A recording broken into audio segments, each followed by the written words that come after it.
இன்னொரு விஷயம் என்னன்னா, மத்த கட்சியில இருந்து அண்ணன் சீமான் அவர்களும் வந்து பார்த்தோம்னா இந்த விஷயத்துக்கு வந்து ஆறுதலா அவர் பேசியிருப்பாரு. இல்ல அது அவசியமற்றதுன்னு நினைக்கிறேன். நீங்க ஒரு படத்தை வந்து உங்களுக்கு தெரியும், அவர் இதுக்கு முன்னாடி நடிச்ச படங்களுக்குலாம் நீங்க இந்த இடையூறை கொடுக்கல அப்படிங்கறத கவனிக்க வேண்டியது இருக்கு.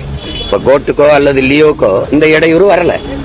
ரெண்டாவது, அந்த படத்தினுடைய அந்த பகவந்த் கேசரிங்கிற அந்த படத்து, இந்த தெலுங்கு படத்தினுடைய முதல் பதிப்பு, அந்த பதிப்பை நான் பார்த்தேன். அதை பார்க்கும்போது அதுல ஒரு இந்த சான்றிதழ் கொடுக்கிற அளவுக்கு, அது தடை நீட்டிக்கிற அளவுக்கு அதுல ஒரு சிக்கல் இல்லை அந்த படத்துல.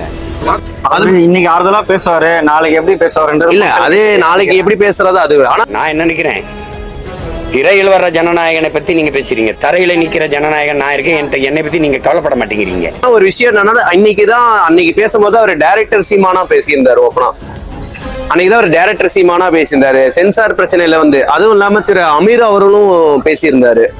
திரு அமீர் அவர்களும் வந்து இந்த சென்சார் பிரச்சனைன்றது இப்படிதான் இது பண்ணிட்டு இருக்கோம், அதெல்லாம் எதுவும் கண்டுக்காதீங்க, படம் நிச்சயமா வந்து வெளியிடும் அப்படின்னு சொல்லிட்டு அவரும் ஒரு பக்கத்துல வந்து சொல்லியிருந்தாரு.